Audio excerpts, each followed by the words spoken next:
presented by Adi Shakti Films.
लड़की नहीं हूँ, दिल से मोहब्बत करती हूँ, राजा तुझ पे मरती हूँ।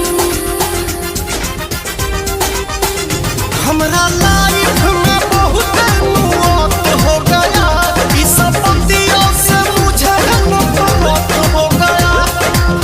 बात तुमको सुन ला कानी रोक के, अब तो माथा भी पी हूँगा फूक के, भले लपड़ी हो जाऊँगा सूख के।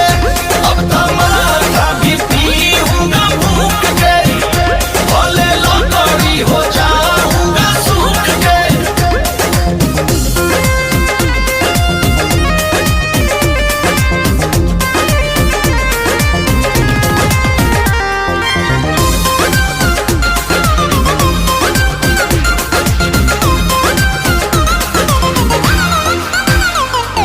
प्यार में छोटी मोटी गलती लड़कियों से होती है, मगर अकेले में रोती है। मैं इमोशन में कोई बर्बाद हो गया, तब लव के चक्कर से आजाद हो गया। अपन राजा पूछा हमरा दुख के, अब तो माथा भी पी हूँगा फूक के, भले लपड़ी हो जाऊँगा सूख के।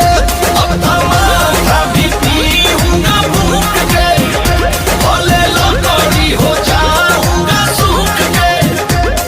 Presented by Adi Shakti Films.